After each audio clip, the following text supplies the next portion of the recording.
ክብር ለእግዚአብሔር ይሁን። መዝሙር 113 ጀምሮ እስከ 118 ትላንትና 112 ላይ ነው የቆመው። ነገር ግን በአጋጣሚ 113 የትላንትና ክፍል ቢሆንም በመጽሐፍ ቅዱሱ አከፋፈል ግን ከ113 እስከ 118 አንድ አይነት መዝሙር ነው። ኢጂፕሽያን ሃላል የሚባለው ወይም የግብፃውያን ሃሌሉያ የሚባለው ወይም እስራኤላውያኖች በፋሲካ በዓል ላይ የሚያከብሩት የሚዘምሩት በዓላት ሲደርሱ የሚያዜሙት ዜማዎች ከ13 እስከ 18 ድረስ አሉና ከነሱ መካከል አንዱ ስለሆነ እነዚህ ስድስቱ ምዕራፎች አንድ አይነት ንባብ ስለሆነ ያላቸው መንፈስ ቅዱስ አዋቂ ስለሆነ ለዛሬ ተሸጋግሯል ማለት ነው። ስለዚህ የበዓል መዝሙር ነው፣ የፋሲካ መዝሙር ነው። ኢጂፕሽያን ሃላል ይባላል። ሃሌሉያ ብሎ ነው የሚጀምረው። ልክ መዝሙር 111 112 ሃሌሉያ ብሎ እንደጀመረው 113ም ሃሌሉያ ብሎ ነው የሚጀምረው። ነገር ግን ከምዕራፍ 13 ጀምሮ ከ113 ጀምሮ እስከ 118 እንዳልኳችሁ ወጥነት ያለው በበዓል ጊዜ የሚዘመር ነው። በተለይም አንዳንዶቹ እንደሚሉት ከሆነ የሁለተኛው መቅደስ ሲሰራ በዛ ጊዜ ላይ የዘመሩት ዝማሬዎች ናቸው ይላሉ። አንዳንዶቹ ደግሞ ያሳለፉትን ሁኔታ እንደየምዕራፉ አይታችሁ ባሉበት ሁኔታ ውስጥ የተዘመሩ መዝሙሮች ናቸው የሚሉ አሉ። ዛሬ እንግዲህ ከመዝሙር 113 እና 114 ከፋሲካ ምግብ በፊት የሚዘመሩ መዝሙሮች ይባላሉ። 115 16 17 18 ደግሞ ከፋሲካ ምግብ በኋላ የሚዘመሩ ናቸው። ትዝ ካላችሁ ማቴዎስ ምዕራፍ 26 ቁጥር 30 ላይ ኢየሱስ ክርስቶስ ልክ የመጨረሻውን ራት ካደረገ በኋላ ከበሉ በኋላ መዝሙር ከዘመሩ በኋላ ወደ ደብረ ዘይት ወጡ የሚል ቃል ታገኛላችሁ። ማቴዎስ ምዕራፍ 26 30 ላይ፣ ማርቆስ 14 26 ላይ ወደ ደብረ ዘይት ወጡ የሚለን መዝሙር ዘምረው ነው። ያ መዝሙር የዘመሩት እነዚህ አሁን የምንላቸውን መዝሙሮችን ነው። ወይ ከፊት የዘመሩት ነው። ይሄ ደግሞ ከእራት በኋላ የሆነው ደግሞ ከ15 ጀምሮ ያለውን እስከ 18 ያለውን ኢየሱስ ራሱ የዘመረው መዝሙርን ነው ዛሬ የምናጠናው ማለት ነው። እና ጌታ ወደ መከራ እንደሚሄድ እያወቀ ወደ ጌተሰማኒ እንደሚሄድ የሚጠጣው ጽዋ እንዳለ እያወቀ የዘመረው መዝሙር ምስጋናን ሳያቆም ያንን ያደርጉት የነበረውን ካልቸር የቀጠለበት እና ትልቅ መንፈሳዊ ትርጉም ያለው ዝማሬ ነው የመዝሙር 113 ከ118 ማለት ነው። የመጽሐፍ ቅዱስ አስተማሪዎች እንደነ ማቲው ሄነሪ እንደነ ስፐርጀን አይነት ሰዎች የክርስቶስ የድል መዝሙር ይሉታል፣ ወይም የመስቀል ጉዞ መዝሙር ይሉታል። እነዚህ መዝሙሮችን እንደዛ በማለት ይጠሩታል። በተለይም መዝሙር 113ን ያንን ታዩበታላችሁ። የግብፅ ቅድም እንዳልኳችሁ ሃሌሉያ ለምን ተባለ ስንል ምንም እንኳን ከስድስቱ መዝሙሮች ከግብፅ ስለ መውጣት አትኩሮት ሰጥቶ የተናገረው መዝሙር 114 ነው። ነገር ግን ለምንድን ነው ታዲያ የግብፅ ሃሌሉያ ወይም ኢጂፕሽያን ሃላል ለምን ተባለ የሚለውን ስንመለከት እንግዲህ ከግብፅ የወጣው ሕዝብ ያከበረው ትልቅ በዓል ፋሲካን ነው። ስለዚህ ይሄ መዝሙሮች በሙሉ የሚዘመሩት በፋሲካ በዓል ጊዜ ስለሆነ ስድስቱም ምዕራፎች የሚዘመሩት። ስለዚህ የፋሲካን በዓል ደግሞ ከግብፅ መውጣት ጋር ነጥላችሁ ስለማታዩት በአንድነት የሚታዩ በአንድነት የሚሰበሰቡ የሚዘመሩ መዝሙሮች ሆነው እናገኛለን ማለት ነው። መዝሙር 113 ዘማሪው አልተጠቀሰልንም። የሚጀምረው ሃሌሉያ በማለት ነው። እንዳልኳችሁ ከ11 ጋራ 111 እና 112 ጋራ ተመሳሳይ ሃሌሉያ ነው። ሲጨርስም ሃሌሉያ ብሎ 9 ቁጥሮች ነው ያሉት። እንግዲህ እሱን ነው የምንመለከተው። የመጀመሪያው የሚናገረው የእግዚአብሔር ባሪያዎች ብሎ ነው። ሃሌሉያ የእግዚአብሔር ባሪያዎች ሆይ አመስግኑት፣ የእግዚአብሔርን ስም አመስግኑ በማለት ይጀምራል እና ቁጥር 1 እና በተለይ ቁጥር 1ን ብቻ ስንመለከት የእግዚአብሔር ባሪያዎች ሆይ አመስግኑት፣ የእግዚአብሔርን ስም አመስግኑ የሚለውን ቃል ስንመለከት እንድናየው የምፈልገው ጥቂት ነገሮች አሉ። አንደኛው የእግዚአብሔር ባሪያዎች ስለሚባሉት ማየት እፈልጋለሁ። የእግዚአብሔር ባሪያ ምንድን ነው? በዚህ ዘመን ላይ ሞር የእግዚአብሔር ሰው ነው የተሻለ ስያሜ እንደ ታይትል የሚጠራውና ነገር ግን አመስግኑት ብሎ የጋበዛቸው ዘማሪው የእግዚአብሔር ባሪያዎችን ነው።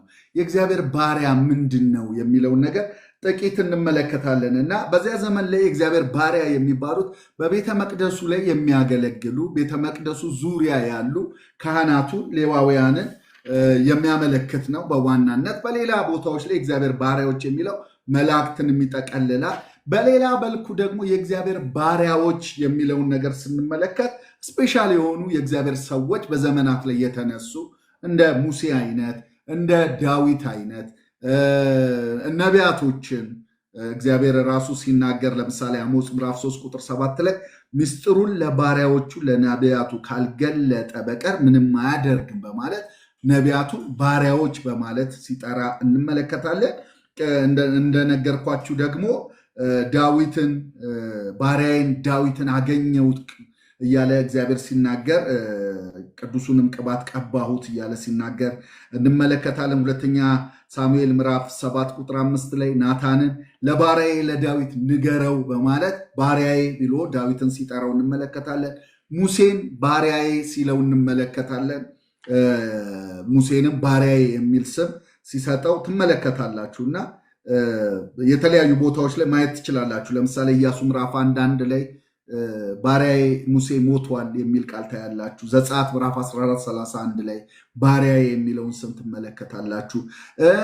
ሌሎቹንም እነ አብርሃምን እነ ይስሐቅን እነ ያዕቆብን ባሪያ ሲላቸው እንመለከታለን። ለምሳሌ ዘጸአት 32:13 ላይ አብርሃምን ይስሐቅን ያዕቆብን ባሪያዎቼ ብሎ ሲጠራቸው ትመለከታላችሁ። መዝሙር 105 ላይ ቁጥር 42 ላይ ባሪያውን አብርሃምን እያለ አብርሃምን ባሪያ ብሎ ሲናገረው እንመለከታለን። እና እኔ ዛሬ የፈለግኩት ታዲያ ይሄ ባሪያ የሚለው ቃል ትርጉሙንም እንድናውቀው ስለፈለግ በተለይም ከወዳጅ ከሚለውና ከልጅ ከሚለው ጋራ እንዴት ነው የምናጣምረው? ምክንያቱም ጥያቄ አሁን ብዙ ሰዎች አሁን ሳነሳ በዮሐንስ 15:15 ላይ እንደተጻፈው ከዚህ በኋላ ከእንግዲህ ወዲህ ባሪያዎች አልላችሁም፣ ባሪያ ጌታ የሚያደርገውን አያውቅምና ወዳጆች ብያችኋለሁ ብሏል። ታዲያ ይጣረሳሉ። ባሪያዎች አልላችሁ ወዳጆች ነው ምላችሁ ተብለው ሐዋርያው ጳውሎስ ደግሞ እየመጣ እኔ የጌታ ባሪያ ነኝ ይለናል መግቢያው ላይ በሙሉ።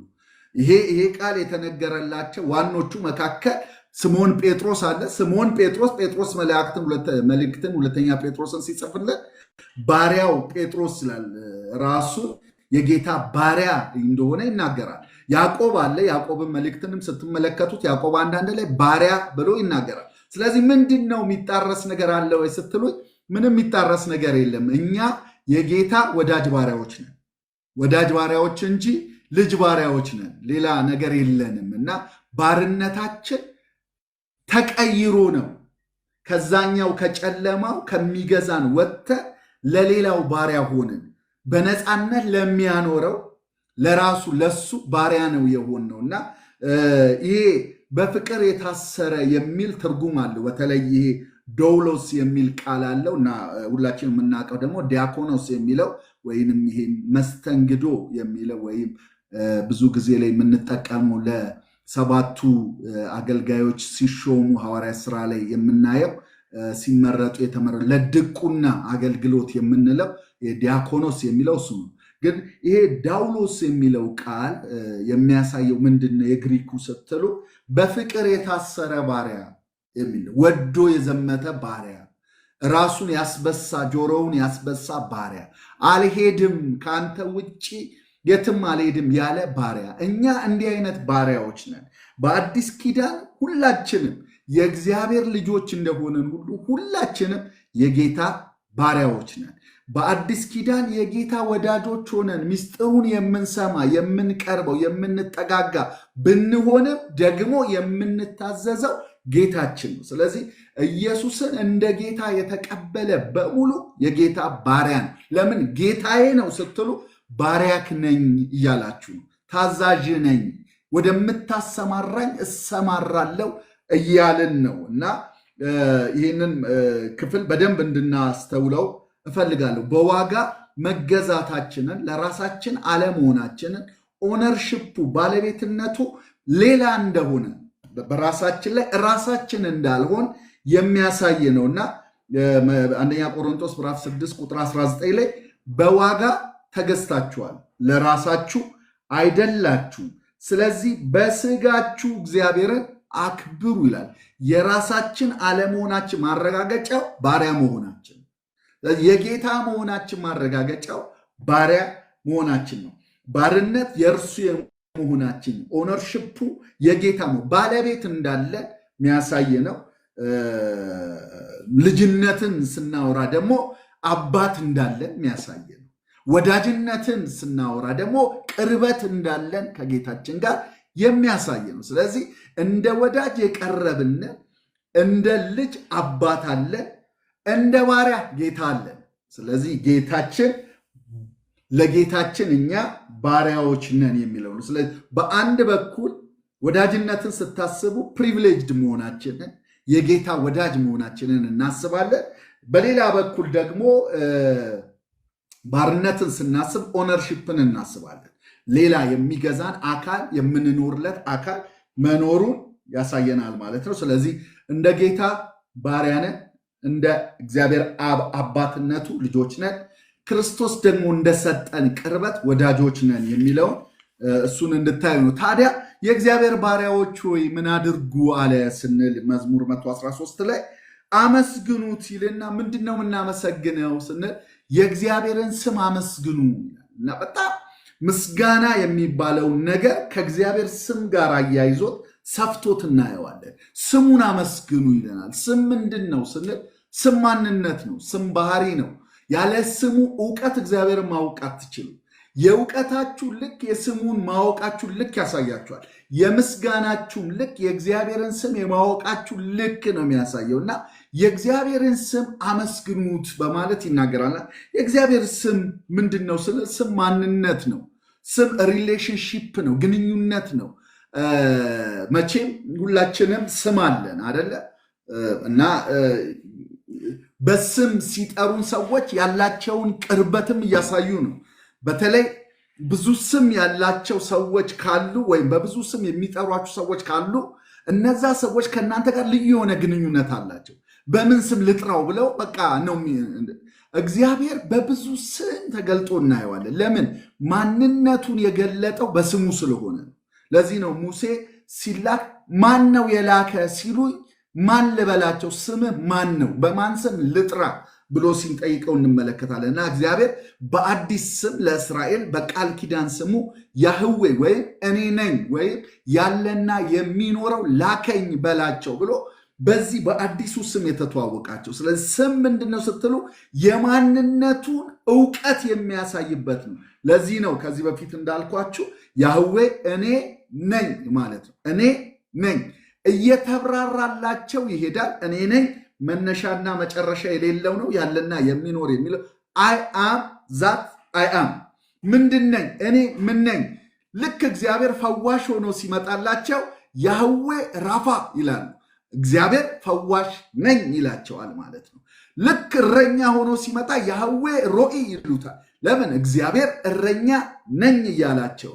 ልክ እግዚአብሔር መጥቶ በሰላም ሲገናኛቸው ያህዌ ሻሎም ይሉታል። እግዚአብሔር ሰላማችን እያሉ ማለት ነው።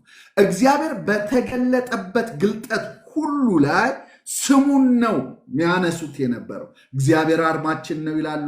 እግዚአብሔር ያያል ይላሉ።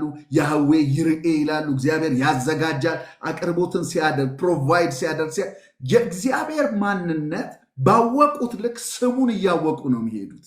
ስለዚህ ስሙን አመስግኑት ሲለን እውቀትን ነው የሚያሳየን፣ ግንኙነትን ነው የሚያሳየን። ባወቅነው ልክ ነው የምንገዛለት የምንሰግደው የሚለውን ነገር ያሳየናል ማለት ነው። ሌላው ከስሙ ጋር ያለው ነገር ምንድን ነው ስንል ስም የወዳጅነት መገለጫ ነው። ወዳጅነታችንን የሚያሳይ ነው።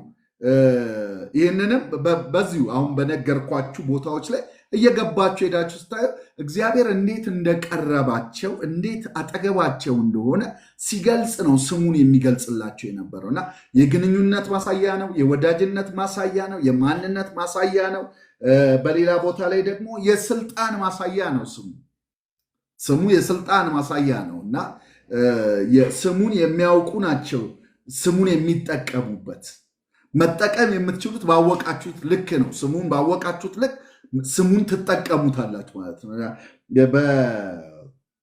እዚህ ቦታ ላይ ትዝ ካላችሁ ለኢየሱስ የተሰጠውን ስም ይገልጽልናል አይደለ? ለምሳሌ ያክል ፊልጵስዩስ 2:9 ላይ በዚህ ምክንያት ደግሞ እግዚአብሔር ያለ ልክ ከፍ ከፍ አደረገው፣ ከስምም ሁሉ በላይ ያለውን ስም ሰጠው።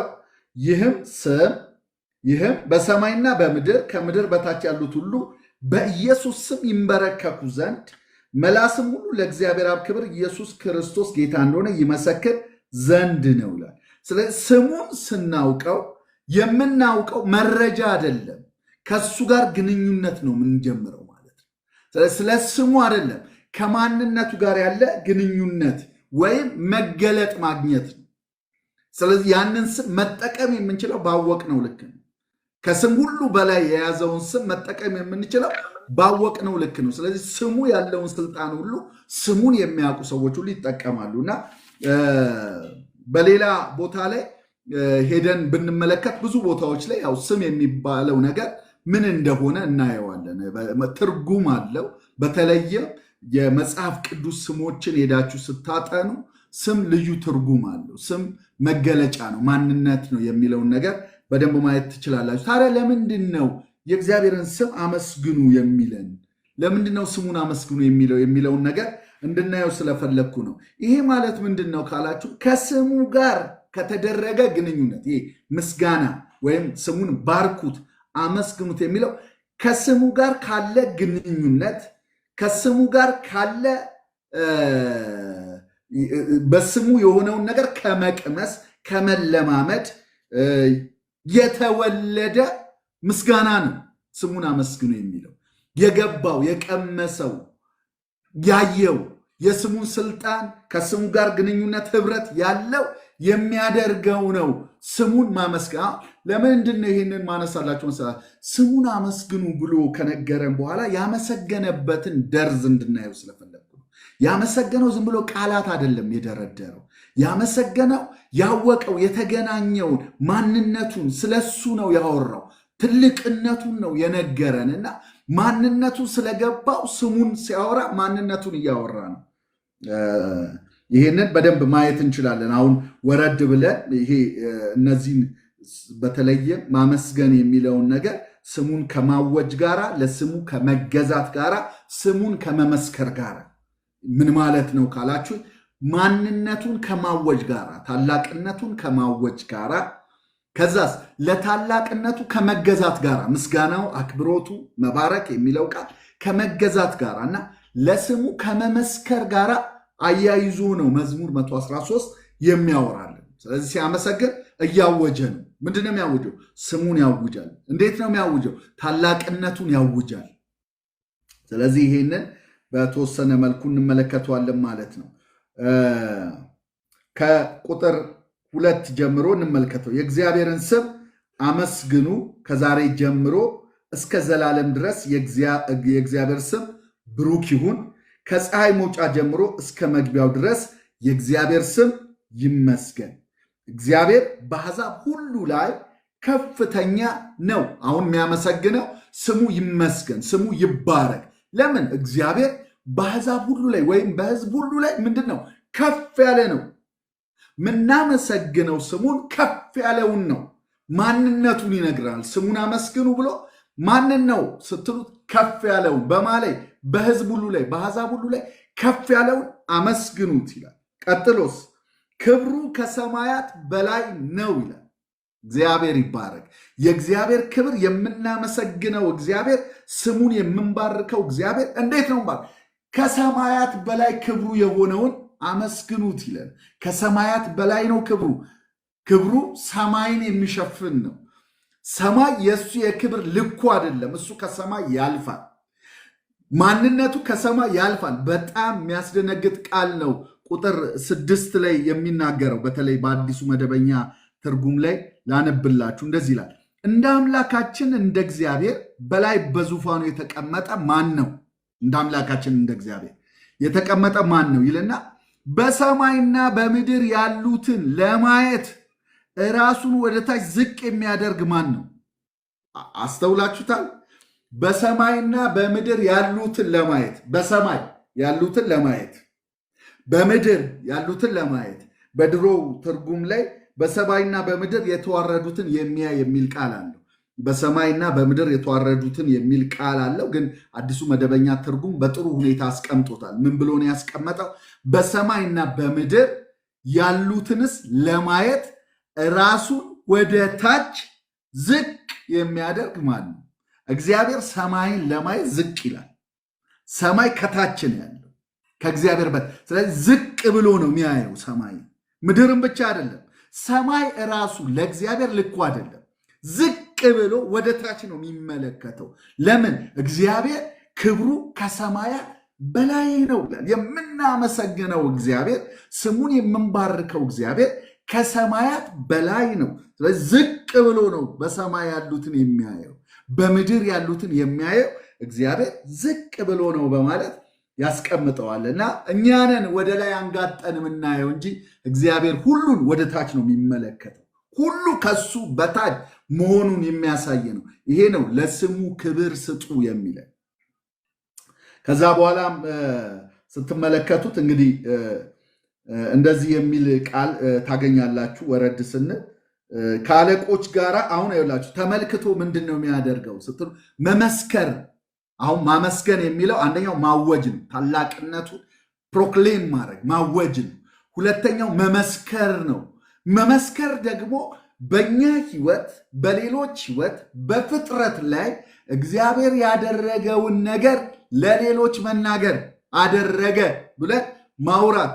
ምንድን ነው ያደረገው ስንል ዝቅ ብሎ አይቶ ምን ያደርጋል? ምድር ላይ ዝቅ ብሎ አይቶ ሰማይ ዝቅ ብሎ አይቶ ምን ያደርጋል? እንደዚህ ይለናል። በሰማይና በምድር የተዋረዱትን የሚያይልና ከአለቆች ጋር ከህዝቡም አለቆች ጋር ያኖረው ዘንድ ችግረኛውን ከመሬት የሚያነሳ እግዚአብሔር ችግረኛውን ከመሬት የሚያነሳ አይቶ ዝቅ የሚል ዝቅ አለ የሚለው ቃል የሚመጥነው እግዚአብሔርን ብቻ።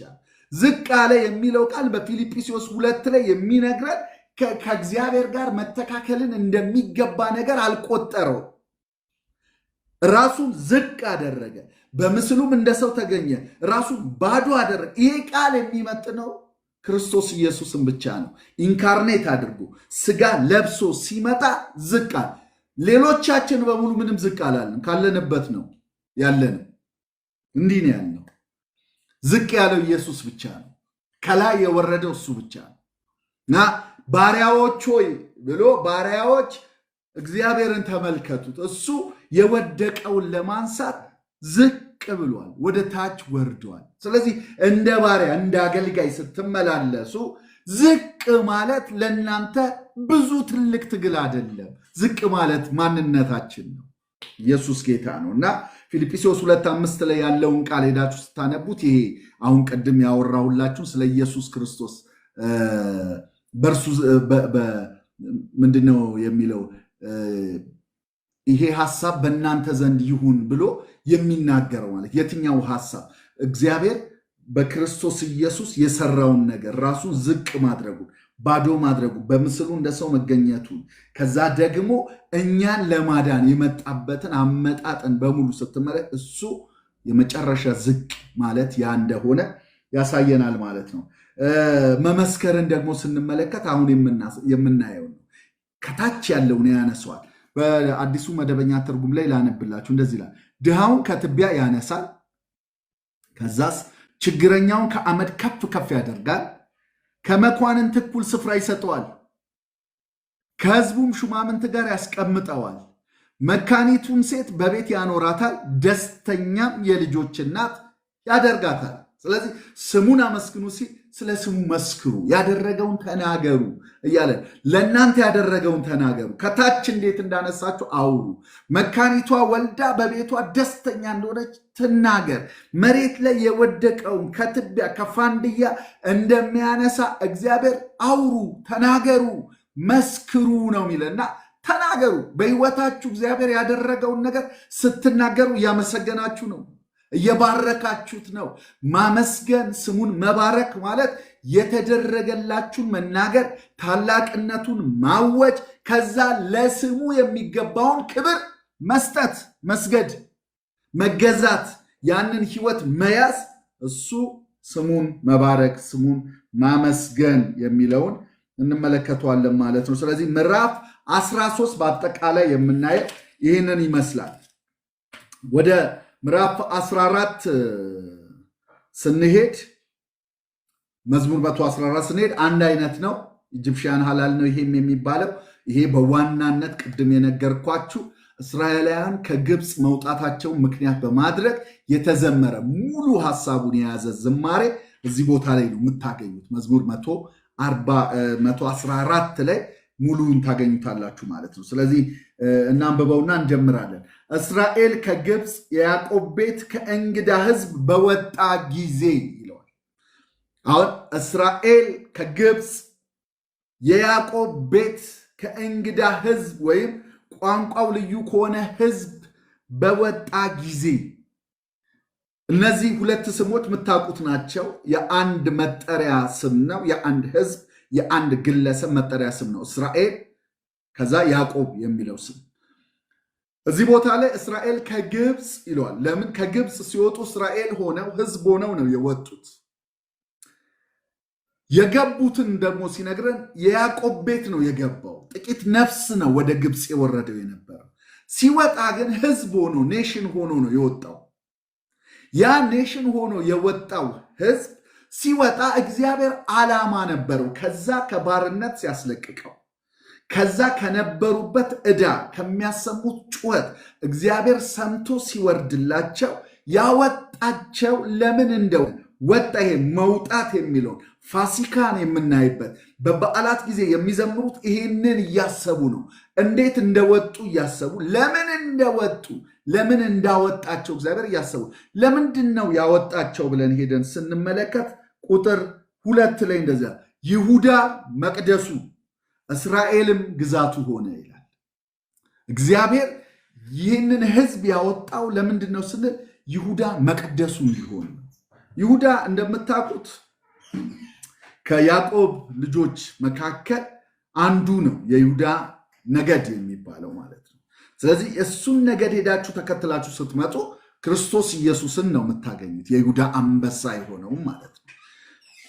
ነገር ግን ምን ይለናል? ይሁዳ ምኑ ሆነ ይላል? መቅደሱ ሆነ፣ ማደሪያው ሆነ። የእግዚአብሔር አጀንዳ የእግዚአብሔር ዓላማ ምንድን ነው የሚለውን ከዚህ በፊትም ስናይ በሕዝቡ መካከል ማደር ነው፣ በሕዝቡ መካከል መኖር ነው። ይህንን ደግሞ ሌሎች ፍጥረትም አሕዛብም እንዲመለከትና ልዩነት እንዳለ እግዚአብሔር ያለበት ሕዝብና እግዚአብሔር የሌለው ሕዝብ ልዩነቱን እንዲያውቅ እግዚአብሔር ይሁዳን መቅደሱ አደረገው።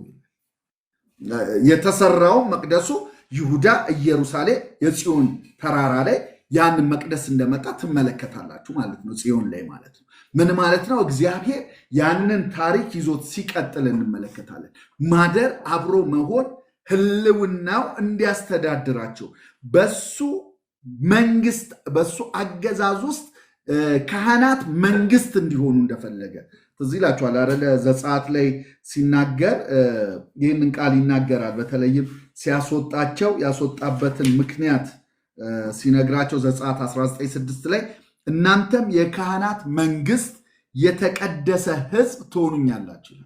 የካህናት መንግስት የተቀደሰ ህዝብ፣ ካህን መንግስት። እግዚአብሔር የፈለገው እስራኤል ካህን መንግስት እንድትሆን ነው።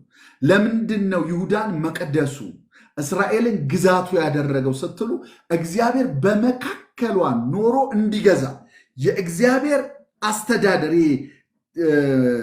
አሁን ዲሞክራሲ ምናምን እንደሚባለው ወይንም ደግሞ ሌሎቹ ደግሞ የሚመሩበት ሪፐብሊካን የተለያየ ነገር እንዳለ ቴዎክራሲ የሚባለው የእግዚአብሔር አገዛዝ ልዑል በመካከላቸው ሆኖ የእሱን ስርዓትና ህግ እስራኤል ህዝብ ሲመሩበት ማየት። እነሱ እንደ ካህን ምንድን ነው የሚያደርገው? ካህን በእግዚአብሔርና በሰው መካከል የሚገባ ነው። ስለዚህ በተቀረው ህዝብና በእግዚአብሔር መካከል እስራኤል ገብቶ እግዚአብሔርን እንዲያስተዋውቅ፣ እግዚአብሔርን እንዲያሳይ እስራኤል በሙሉ ካህን እንዲሆን ይመረጥ። ስለዚህ ምን እንድትሆኑ ይላቸዋል? እናንተ የካህናት መንግስት፣ የተቀደሰ ህዝብ ይላል። ልክ ለእኛ የተሰጠ ትዝ ይላችኋል አይደለ? አንደኛ ጴጥሮስ ምዕራፍ 2 ቁጥር 9 ላይ ሲናገር እናንተ ግን ከጨለማ ወደሚደነቅ ብርሃን የጠራችሁ የእርሱን በጎነት እንድታወሩ የተመረጠ ትውልድ፣ የንጉሥ ካህናት። ንጉሥ ካህን፣ እኛ ንጉሥም ካህንም እንድንሆን የተፈለገው። ምንገዛው ግን በራሳችን አይደለም።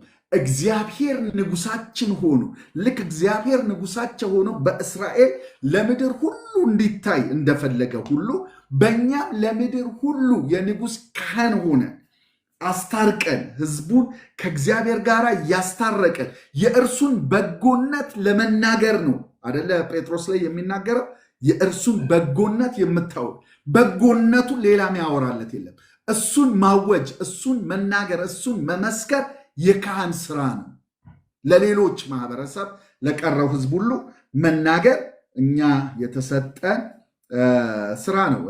ስለዚህ ይሄ የንጉሥ ካህን የሚለውን ነገር በደንብ በማስተዋል እንድታዩ እግዚአብሔር እስራኤልን ሲያወጣ ይሁዳ መቅደሱ፣ እስራኤል ግዛቱ ወይም መንግስቱ እንድትሆን ፈልጎ ነው። ለሌላው ህዝብ ሁሉ እግዚአብሔር የሚገዛበት ክልል እና ደግሞ እግዚአብሔር የሚያድርበት ስፍራ።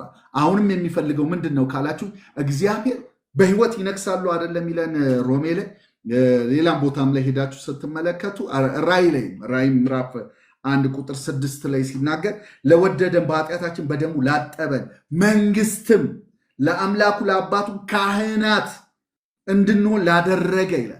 መንግስትም ካህናትም ያደረገን በክርስቶስ ኢየሱስ ደም አማካኝነት አጥቦ ምን አደረገን? ካህን፣ መንግስት፣ ንጉሥ መንግስት ነው ያደረገን። ምን እንድናደርግ? የእርሱን በጎነት እንድንናገር። ሁል ጊዜ የእግዚአብሔርን በጎነት ለመናገር እኛ ካህን ነን፣ በመካከል የምንገባ ነን። ለአሕዛብ፣ ለወዳጅ፣ ለጓደኛ፣ በስራ ባልደረቦቻችን ባለንበት ስፍራዎች ሁሉ ላይ የንጉሥ ካህን ነን። የእግዚአብሔርን አገዛዝ የምናሰፍን፣ ፍትህን የምናሰፍን፣ ጽድቅን የምናወራ ነን ማለት ነው። እንግዲህ የካህናት መንግስት የሚለውን ነገር ስንመለከት አንደኛ ካህን ካለ ምን አለ? መቅደስ አለ ማለት ነው። ስለዚህ መቅደስ አለ። ምን ማለት ነው? መቅደስ ደግሞ ካለ እግዚአብሔር ያደረበት፣ እግዚአብሔር የሚገለጥበት፣ እግዚአብሔር የሚናገርበት ማለት። ስለዚህ እኛ እንድንሆን የተፈለገው የእግዚአብሔር መገኘት፣ የእግዚአብሔር መልእክተኝነት ወይንም የእግዚአብሔር ድምፅን የምናስተጋባ እንድንሆን ነው። እዚህ መቅደስ የሚለውን ነገር ትመለከታላችሁ። እንደ ካህን ደግሞ መማለድ፣ እንደ ካህን መካከለኛ መሆን ይጠበቅብናል። ለእስራኤል ይህንን ነበር የፈለገው እግዚአብሔር። በአዲስ ኪዳን ደግሞ ያጥላ ነበር። አሁን እኛ አካል ነን። ቤተክርስቲያን እንደዛ ነች፣ እንደ ግልኛ እንደዛ ነን።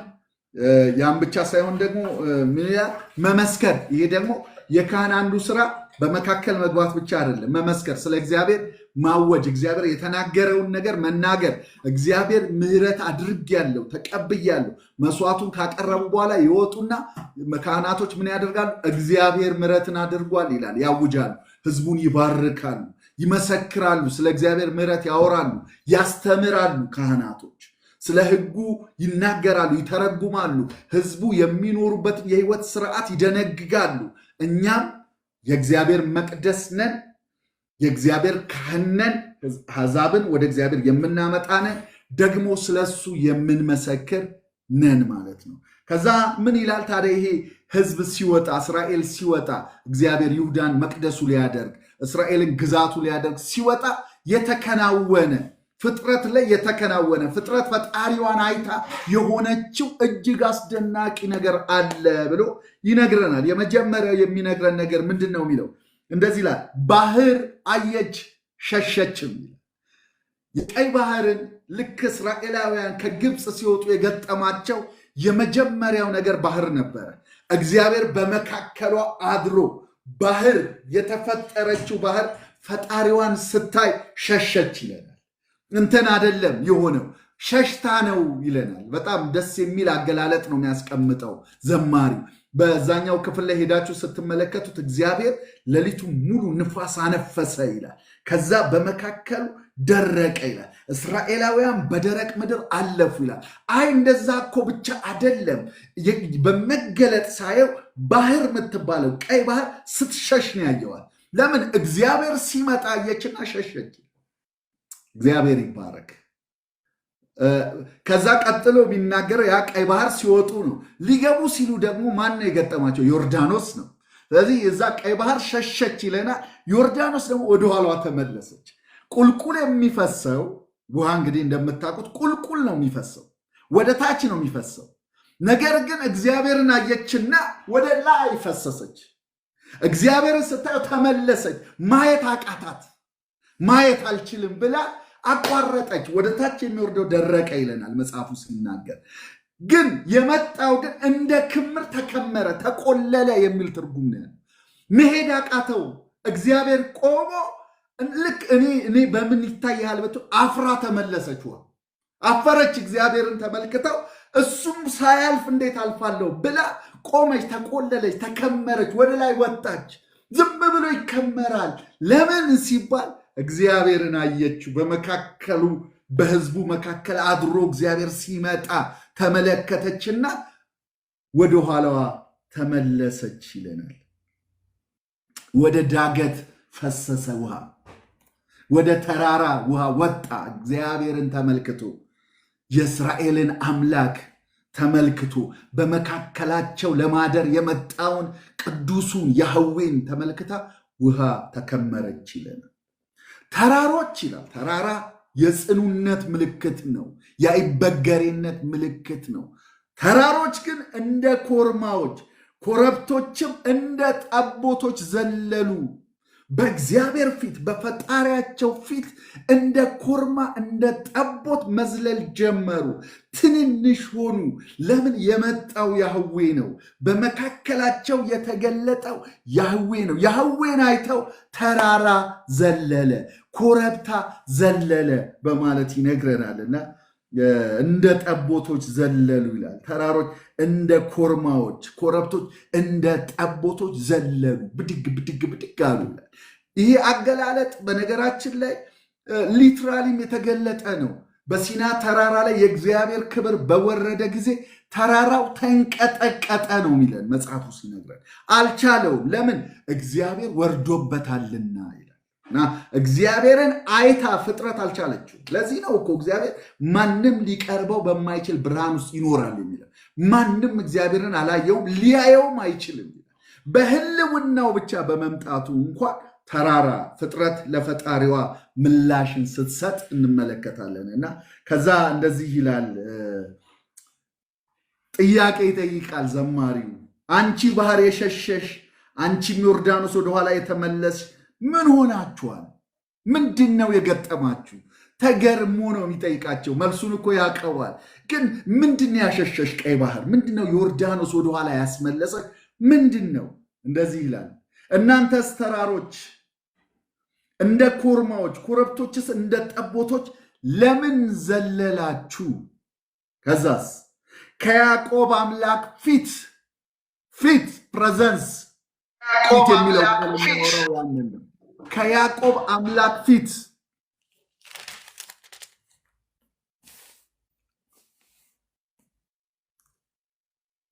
በዛኛው ትርጉም ላነብላችሁ ብዬ ነው። ምድር ሆይ በጌታ ፊት በያዕቆብ አምላክ ፊት ተንቀጥቀጪ።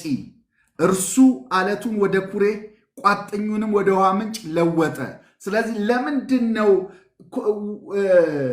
ቀይ ባህር የሸሸሽው? ለምንድን ነው ዮርዳኖስ የተመለሽው? ለምንድን ነው ተራሮች ኮረብቶች የዘለላችሁት? ይልና በያዕቆብ አምላክ ፊት በሱ ፕሬዘንስ ነው፣ በሱ መገኘት ነው። እሱ በህዝቡ በማደሩ ነው። ህዝቡ ስለመጣ አይደለም፣ አብሮት የመጣ እግዚአብሔር ስላለ ነው። እሱ ደግሞ አለቱን ውሃ ያወጣል። እርሱ ከጭንጫ ውሃ ያፈልቃል። እሱ ከደረቅ ነገር የሚፈልቅ ነገር ምንጭን ያደርጋል። ለእርሱ ፍጥረት ሁሉ ይመልስለታል።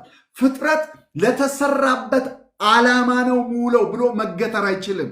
ተራራ ከሆነ ይዘላል፣ ድንጋይ ከሆነ ውሃ ያወጣል። ለምን? በአምላኩ ፊት በፈጣሪው ፊት እንዳዘዘው ነው የሚሆነው። ስለዚህ ቋጥኝ ውሃን አፈለቀ ይለናል። አለት ውሃን ሰጠ ይለናል። ለምን? እግዚአብሔር መጥቷል። እግዚአብሔር በመካከላቸው ተገኝቷልና። ክብር ለኢየሱስ ይሁን። ይህንን መዝሙር 114 በእንዲህ አይነት መልኩ ነው የሚያወራውና የእግዚአብሔር አገዛዝና የመቅደሱ አገልግሎት እንዲኖር ነው የፈለገው። ፍጥረት ምላሽ የሚሰጠው እግዚአብሔር ሲገዛ፣ እግዚአብሔር ሲያስተዳድር፣ ህዝቡ ደግሞ ካህን ሆኖ እሺ ብሎ ሲታዘዝ ፍጥረት ሁሉ ምላሽ ይሰጣል የሚለው ያመለክትልናል ማለት ነው። ክብር ለኢየሱስ ይሁን። ቀጥታ ቶሎ ቶሎ እያልኩ ለመሄድ እፈልጋለሁ። በተቻለ መጠን መዝሙር 115 ላይ እንደርሳለን። አሁን ደግሞ መዝሙር 115 በአዲሱ መደበኛ ትርጉም ነው አሁን የምከተለው። አደራ በዛኛው የምትከተሉ ሰዎች እንዳትሳሳቱ ብዬ ነው። መዝሙር 115 በዚህኛው ላይ 115 ይጀምርና ከዛ አይ ቲንክ ቀጥሎ 116 ብሎ ተመልሶ 116ን ይደግማልና ስለዚህ በዛኛው ብንሄድ ጥሩ ነው። እንግዲህ የዚህ መዝሙር የተጻፈው በማን እንደሆነ አይታወቅም። አሁንም ግን ኢጂፕሽያን ሐላል ነው። ስለዚህ ይሄ የፋሲካ ጊዜ የሚዘመር ዝማሬ ነው። ቅድም እንደነገርካችሁ ከ15 ጀምሮ 16፣ 17፣ 18ን ይዞ ከፋሲካ ማዕድ በኋላ የሚዘምሩት ኢየሱስ ክርስቶስ ዘምሮታል የሚባለው መዝሙር 15፣ 16፣ 17፣ 18 ነው። ስለዚህ እነዚህ ከምግብ በኋላ የሚዘመሩ መዝሙሮች ናቸው እና ከፋሲካ ምግብ በኋላ ማለት ነው። ስለዚህ ይሄ መዝሙር ላይ ብዙ ነገሮችን ታዩበታላችሁ ማለት ነው። ሌላው ነገር የምንመለከተው ምናልባት ይሄ መዝሙርን የዘመሩበት ሌላኛው ነገር እስራኤላውያን ከባቢሎን ምርኮ ተመልሰው የኢየሩሳሌም ቤተ መቅደስ በድጋሚ በሚያንጹበት ጊዜ የተዘመረ ነው ተብሎ ይታሰባል። በቁጥር በጣም ጥቂት፣ በኃይል በጣም ጥቂት የነበሩበት ወቅት፣ ቤተ መቅደሱ ፈርሶ በነበረበት፣ በተለይም ደግሞ አሕዛቦች በዙሪያቸው ያሉ ማን እንደሆኑ ባይታወቅም ግን አምላካችሁ የት አለ፣ ቤተ መቅደሱ የት አለ የሚል ጥያቄ ይጠይቋቸው እንደነበረ ክፍሉን ስታነቡ በደንብ ማስተዋል ትችላላችሁ። ስለዚህ እናንብበውና እንመልከተው። ለእኛ ሳይሆን እግዚአብሔር ሆይ ለእኛ ሳይሆን ስለ ምሕረትና ስለ እውነት ለስምህ ክብር ስጥ ይላል። በአዲሱ መደበኛ ትርጉም ነው ማነብላችሁ። ለእኛ አይደለም። ሁል ጊዜ እግዚአብሔር በሕይወታችሁ እንዲሰራ ከፈለጋችሁ ለእኛ አይደለም በሉ፣ ለስምህ ክብር በሉ። አንተ እንድትታወቅ፣ ስምህ እንዲታወቅ፣ በእስራኤል ላይ አንተ ብቻ ገዢ መሆን እንዲታይ ብላችሁ ስትጸልዩ እግዚአብሔር ይገለጣል። ለምን ወደኛ ትመለከታላችሁ አሉ እነ ጴጥሮስ። ትዝ ይላችኋል አይደለ? ያ በቤተ መቅደስ መልካም በሚባለው መመላለሻ ላይ ይኖር የነበረው ሰው፣ ከመወለዱ ጀምሮ አንካሳ የነበረ ሰው እና ይህንን ሰው ጸልየው ከተፈወሰ በኋላ ያለን እኛ ስም ነው ብለውት፣ ብርና ወርቅ የለንም። ብርና ወርቅ እኮ የሚያጽናና ነው፣ የሚያጽናና የለንም ማለት ይቅርታ፣ ከሽባነቱ አይገላግለው ግን ሽባም ቢሆን እንዲጽናና ያደርገው ነበር። እነሱ ግን መጡና እንደዚህ ያሉት፣ ኖ ኖ ኖ፣ እኛ ያለንን እንሰጣለን። መጽናናትን አይደለም ምንሰጥ፣ ፈውስ ነው ምንሰጥ። እግሩን የሌለ እግሩን የሚተካ ነገር የለው ማንም። ብር ወርቅ አይተካው፣ ግን እግርን የሚተካልን እግርን የሚሰጥ ኢየሱስን ይዘን መተናል ብለው ነው ኢየሱስን የሰጡት። ከዛ ብድግ ነው ያለው። ክብር ለኢየሱስ ይሁን። ከዛ ትኩር ብለው እነሱን ሲመለከቷቸው ለምንድን ነው እኛን ትኩር ብላችሁ የምትመለከቱ? እኛ እኮ እንደናንተ ሰው ነን። እናንተ ግን የሰቀላችሁ እግዚአብሔር ከሙታን ያስነሳው ይህንን ሰው ፍጹም ጤነኛ አድርጎ በእናንተ ፊት አቆመዋልና መዳን በሌላ በማንም የለም። መዳን የአካልን መዳን የነፍስን መዳን ያወሩት እኮ ስለ አካል ነው። የቀጠሉት የአካል መዳኑ ማሳያው ኢየሱስ ክርስቶስ ተነስቷል። ከተነሳ ደግሞ ምንድን ነው? ሰዎች ከኃጢአት ቀንበር ነፃ ወጥተው በትንሣኤ ሕይወት መመላለስ ይችላሉ የሚለውን ነው የሚያሳየው ብለው መዳን በሌላ በማንም የለም፣ እንድንድንበት ዘንድ ለሰዎች የተሰጠ ስም ከሰማይ በታች ሌላ የለም። ስለዚህ እነዚህ የእስራኤል ሰዎች ምን ብለው ነው የጸለዩት? ሲጀምሩ ምን አሉ? ለእኛ አይደለም አቤቱ፣ ለእኛ አይደለም ማለት ለእኛ አይደለም አድርግ የምንል ለስም ነው፣ ለክብር ነው፣ ለራስ ስትል ስለ ምሕረት ስትል አድርግልን። ለኛ አይደለም፣ ለኛ ሳይሆን እግዚአብሔር ሆይ ለኛ ሳይሆን ስለ ምሕረት ስለ እውነት ለስም ክብር ስጥ። ለምን አሕዛብ አምላካቸው የታለ ለምን ይበሉ? አያችሁ፣ ጥያቄ ተፈጥሯል። አምላካቸው የታለ የሚል ጥያቄ አለ። ለምን ይበሉ? ይሄንን ጥያቄ በተለያየ ሁኔታ በግል እናልፍበታለን። እስራኤላውያኖች አልፈውበታል፣ እነ ዳዊት አልፈውበታል። ብዙዎች ሲጓዙ አምላኬ የታለ ይባላል። እኛም በምናልፍባቸው ጎዳናዎች ሁሉ ላይ አምላካችሁ የታለ ተብለናል። አንዳንድ ጸሎቶቻችን ላይ እኛም ራሳችን አምላኬ ወዴት አለ ብለን እናውቃለን እና የጸለይነው ጸሎት ውጤቱን ስላላየነው እግዚአብሔር ከኛ ጋራ እንዳልሆነ ይሰማናል። እነዚህ አሕዛቦች ደግሞ የሚያመልኳቸው ጣዖታቶች በሙሉ አጠገባቸው ነው ያሉት። የእስራኤል አምላክ ደግሞ በእነሱ ዓይን አይታይም። ለሕዝቡም የሚነግሩት የኛ እኮ ይታያል ነው። ቀጥሎ እኮ የሚያወሩት ነገር ምንድን ነው ስትሉ እነሱ እኮ የአሕዛብ ጣዖቶች የወርቅና የብር የሰው እጅ ስራ ናቸው ይላል። የእጅ ስራ ናቸው፣ እነሱ ይታያሉ፣ ይሄ ግን አይታይም። እና አምላካችሁ የታለ ሲሏቸው መልሳለን አለ ዘማሪው። ምን አለ መሰላቸው? አምላካችሁ ወዴት ነው? አምላካችሁ የት ነው? ለምን ይበሉ ካለ በኋላ ጥያቄ ስላላቸው ቁጥር 3 ላይ አምላካችንስ በሰማይ ነው፣ አይታይም ግን ይመልሳል። እሱ እንደናንተ አይደለም፣ በእኛ ዓይን ሊታይ የማይችል ነው፣ የእናንተ እኮ የሚታዩ ናቸው ብሎ የእኛ አምላክ አይታይም ግን ይመልሳል፣ ይሰማል። የእናንተ ይታያሉ ግን አይመልሱም። የእናንተ እኮ ይላቸዋል ሲነግራቸው፣ አፍ አላቸው አይናገሩም። ማለት እናንተ ስትጠሩ አይመልሱም፣ ስትጮሁ አይሰሟችሁም። ጆሮ አላቸው አይሰሙም፣ አፍ አላቸው አያወሩም፣ ዓይን አላቸው አያዩአችሁም። እናንተ እጅ አላቸው አይሰሩም፣ እግር አላቸው አይሄዱም። ይህ እናንተን ለማዳን የምታዩቸው የሚታይ ነገር የሰራችሁላቸው በሙሉ ምላሽ አይሰጥም። እናንተው ናችሁ በእጆቻችሁ የሰራችሁ። በወርቅ በብር በጣም ውድ በሆነ ነገር ሰርታችኋል። ግን እነሱ በሙሉ ዓይን እያላቸው አያዩም፣ አፍንጫ አላቸው መስዋዕትን አያሸቱም። ታቀርባላችሁ መስዋዕት ግን አያሸቱትም። አላቸው እኮ ሰርታችሁላቸዋል። የኛ ግን በሰማይ ነው፣ አይታይም። ግን እሱ ይናገራል፣ ግን እሱ ይሰማናል፣ ግን እሱ መስዋዕታችንን ይቀበላል። እሱ ይመጣል፣ ይራመዳል። እሱ እጅ አለው፣ ያበረታናል፣ ይጠግነናል። ፈርሰን ነው፣ አዎ ይሰራናል። ደግሞ አምላካችን በሰማይ ነው። ወዴት ነው የምትሉ ስላልታያችሁ የሌለ እንዳይመስላችሁ ያሳያችኋል። ስሙ ይባረክ። እንደዚህ ይላል። በጣም ደስ የሚል ቃል አለ። ከዛ በኋላ የሚናገሩትን ተመልከቱ። ጆሮ አላቸው አይሰሙ፣ አፍንጫ አላቸው አያሸቱም፣ እጅ አላቸው አይዳስሱም፣ እግር አላቸው አይሄዱም፣ በጉሮሯቸው አይናገሩም፣ የሚሰሯቸው ይላል። ቁጥር 8 ላይ ተመልከቱ፣ ልብ ብላል። የሚሰሯቸው የሚያምኑባቸው ሁሉ እንደነርሱ ይሁኑ ይላል።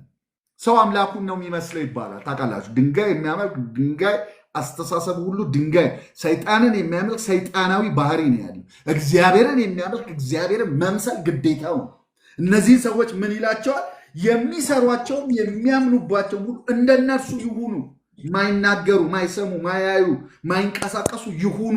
ለምን አለው? ይሄ በአንዳንድ ቦታዎች ላይ የሚቀመጥ አንድ አባባል አለ እና እሱን ነው የሚገልጽ። ይሄ ሎ ኦፍ ትራንስፎርሜሽን የሚባል ሎ ኦፍ ትራንስፎርሜሽን የሰው ልጅ የሚያመልከውን የመምሰል ዝንባሌ ያለው ወደዛ የመሳብ ዝንባሌ ያለው እና ስለዚህ እናንተም እንደዛው ሁኑ አላቸው። እንግዲህ ዘማሪው እንደዛ ብሎ ነው የተናገረ። ከዛ ነገር ግን ስለ እስራኤል ሲናገር፣ ስለ አሮን ቤት ሲናገር፣ ስለ እግዚአብሔርን ስለሚፈሩ ሲናገር እንደዚህ ይላል፣ የእስራኤል ቤት ሆይ በእግዚአብሔር ታመኑ።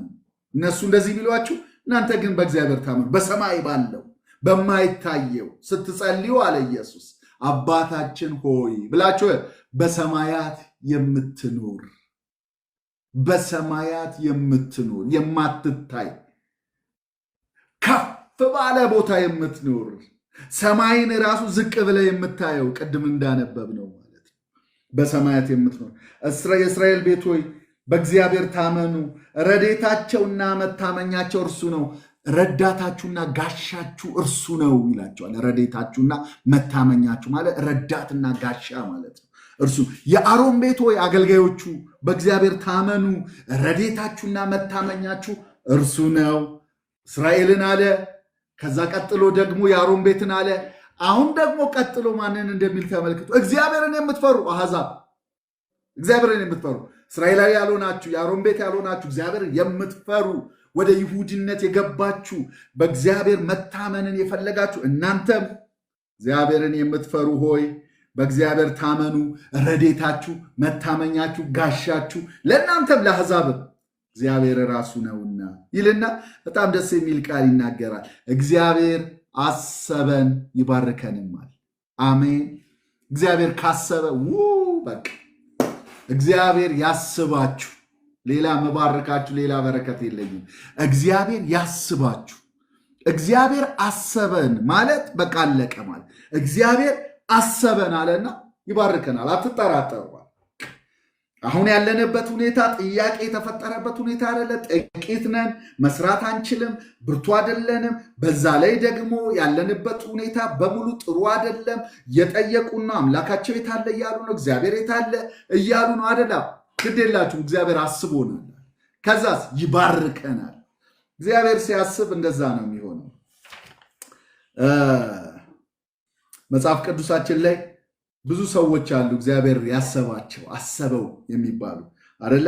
ኖህን ትዝ ይላችኋል አደለ? ኖህ ዘፍጥረት ምዕራፍ 8:1 ላይ እግዚአብሔርም ኖህን በመርከብም ከእርሱ ጋር የነበረውን አራዊት ሁሉ እንስሳውን ሁሉ አሰበ ይላል። ካሰበስ በኋላ እግዚአብሔር መጠበቅ አሰበ። ስለዚህ ውሃው መቀነስ ነበረበት። አሰበው ይላል። ዘፍጥረት 30 ቁጥር 22 ላይ የማትወልደውን ራሔልን አሰባት። አሰባት ማለት ማፀኗን ከፈተ ማለት ነው። ዘጸአት 2:24 ላይ እግዚአብሔር የለቅሷቸውን ድምፅ ሰማ፣ እስራኤልን ሰማቸው። እግዚአብሔር ከአብርሃም ጋር ያደረገውን ቃል ኪዳኑን አሰበ፣ ኪዳኑን አሰበ። እግዚአብሔር አሰበ ማለት በቃ ተግባር ነው፣ ቀጥታ ያለው በረከት ነው ያለው። ሳራን እንደተናገረው አሰባት ይላል። እግዚአብሔር ያስባል። እግዚአብሔር ያስበናል። ካሰበ ደግሞ ምን ያለው ማለት ነው? በረከት አለው። ብዙ ቦታዎችን ሄዳችሁ ማየት ትችላላችሁ። እግዚአብሔር ለመልካም ያስበናል። ኤርምያስ 29:11 ላይ ሁላችንም የምንወደው ቃል አለ አደለ? ለእናንተ የማስባትን ሐሳብ እኔ አውቃለሁ፣ ፍጻሜና ተስፋ ሰጣችሁ ዘንድ የሰላም ሐሳብ ነው እንጂ የክፉ ነገር አይደለም። እግዚአብሔር ካሰባችሁ መልካም ነው ያለው። እግዚአብሔር ካሰባችሁ በረከት ነው ያለው። ስለዚህ እግዚአብሔር አሰበን ይባርከንማል በማለት ይናገራል። ከዛ በኋላ የበረከቱን ስፋት ያወራልናል። እንደዚህ ይላል፣ እግዚአብሔር የእስራኤልን ቤት ይባርካል፣ የአሮንን ቤት ይባርካል፣ እግዚአብሔርን የሚፈሩትን አሕዛቦችን እነሱንም ምን ይላል? ትንንሾችና ትልልቆችን ይባርካል። እግዚአብሔር በላያችሁና በልጆቻችሁ ላይ ይጨምር፣ የበለጠ ይጨምር። እግዚአብሔር ይባርካል፣ አስቧላ። ከዛስ እንደዚህ ይላል። ከዚህ በኋላ ደግሞ የሚናገረው ነገር ሕያው ነው። ስለዚህ ማለት እነሱ የሚያመልኩት ሕያው አይደለም፣ እኛ የምናመልከው ሕያው ነው የሚለውን ሊያሳየን፣ የሚባርከን፣ የሚያስበን፣ አፍ ያለው የሚያወራ፣ ዓይን ያለው የሚያይ፣ እጅ ያለው የሚሰራ፣ ጆሮ ያለው የሚያደምጥ፣ አፍ ያለው የሚናገር፣ እግር ያለው የሚሄድ ነው ብሎ የተናገረውን ሊያመጣ የእናንተ አይደለም የእኛ ግን ነው ብሎ ሲያመጣው እንደዚህ ይላል። ቁጥር ከ10 ጀምሮ ወይም 16 ጀምሮ የሰማያት ሰማይ ለእግዚአብሔር ነው፣ ምድር ግን ለሰው ልጆች ሰጣት። አቤቱ ሙታን የሚያመሰግኑ አይደሉም፣ ሕያዋን ነው የሚያመሰግኑ አንተ። ከዛስ ወደ ሲኦል የሚወርዱ ሁሉ እኛ ሕያዋን ግን ከዛሬ ጀምሮ እስከ ዘላለም እግዚአብሔርን እንባርካለን። ለምን? እግዚአብሔር ሕያው ስለሆነ። የሰማያት ሰማይ የእግዚአብሔር ነው፣ ምድርን ግን ለሰው ልጆች ሰጣት።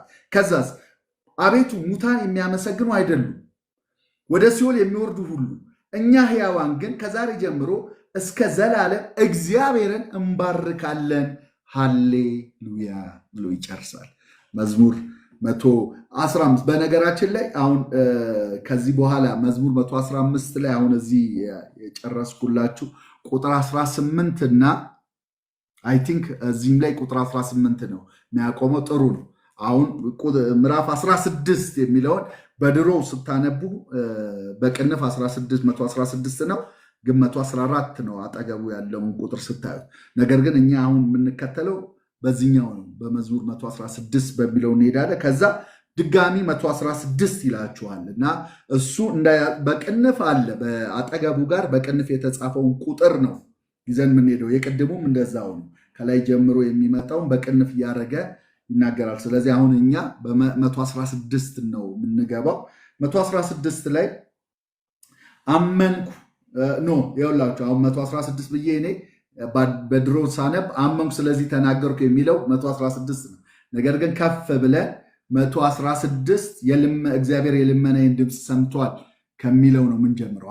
አንድ አይነት እንዲሆንልን እንደዚህ ይላል። ይህ ቅድም በነገርኳችሁ በሰባ ሊቃናት 115 ብለው ነው ያስቀመጡት እነሱ። የመጀመሪያ ዕብራይስጥን ወደ ግሪክ የተረጎሙት እነዛ 66 ከአይሁድ ነገዶች ከ12ቱ የተውጣጡት 72 ነው የሚመጣው፣ ግን ለአጠራር ሰባ ሊቃናት የሚባሉት የመጀመሪያዎቹ አዲስ ኪዳንንም ለማጥናት ብሉይ ኪዳንን ከዕብራይስጥ ተጠንቅቀው የተረጎሙ። አስገራሚ ነው፣ ታምር ነው ይባላል። ሁሉም ለብቻቸውን ተረጎሙና ሲታይ የሁሉም አንድ አይነት ትርጉም ነው። ለዚህ ነው ሰባ ሊቃናት የሚል ብዙ የምትሰሙት እና እነሱ በተረጎሙበት በአቀማመጡ 115 ይሉታል። ግን እኛ አሁን የምንከተለው 116 የሚለውን ነው። እግዚአብሔር የልመናዬን ድምፅ ሰምቷልና ወደድኩት ይላል። አሁን እዚህ ጋር ደግሞ ዘማሪው የሚናገር አንድ አይነት ነው። ቅድም ከነገርኳችሁ ከ113 ጀምሮ እስከ 118 በቃ የፋሲካ ጊዜ የበዓል ጊዜ የሚዘመር ዝማሬ ነው። ኢጂፕሽያን ሃላል የሚባለው ዝማሬ ነው። እግዚአብሔር የልመናዬን ድምፅ ሰምቷልና ወደድኩት፣ ጆሮውን ወደ እኔ አዘንብሏልና በዘመኔ ሁሉ ጠራዋለሁ።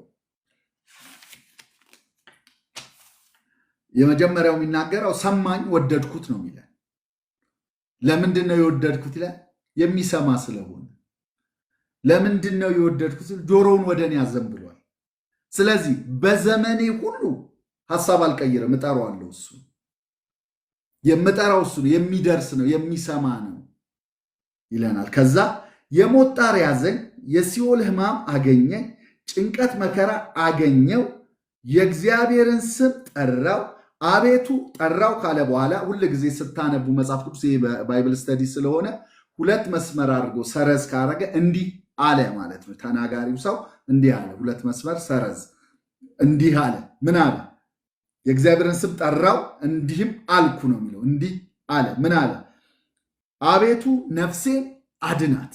ለምን? የሞት ጣር ይዞታል፣ የሲኦል ሕማም አግኝቶታል፣ ጭንቀትና መከራ አግኝቶታል ይህንን ሰው። ስለዚህ ምን ብሎ ተጣራ? እንዲህ ብዬ ተጣራው። ምን ብዬ? እግዚአብሔር ሆይ አድንን፣ አውጣኝ። ወረድ ብላችሁ ቁጥር 6 ላይ ስትመለከቱ ላንብላችሁ እዛው ስላለ አምላካችን እግዚአብሔር መሐሪና ጻድቅ ነው። አምላካችን ይቅር ባይ ነው። እግዚአብሔር ሕፃናትን ይጠብቃል፣ ወይም ገሮችን የሚል ቃል ነው የምትመለከቱ። ይጠብቃል። ተቸገርኩ፣ እርሱ አዳነኝ። አድነኝ ብሎ ጮኸ። ወረድ ስትሉ አዳነኝ ይላችኋል። ስለዚህ የሚሰማ ስለሆነ ወደድኩት። በዛ በሞት ጣር ውስጥ ሆኜ በሲኦል ሕማም ውስጥ ሆኜ በመከራ ውስጥ ሆኜ እየጮኩኝ አድነኝ አልኩት። እርሱ ደግሞ መሐሪ ነው። በመጀመሪያ ምሕረቱ ይቀድማል።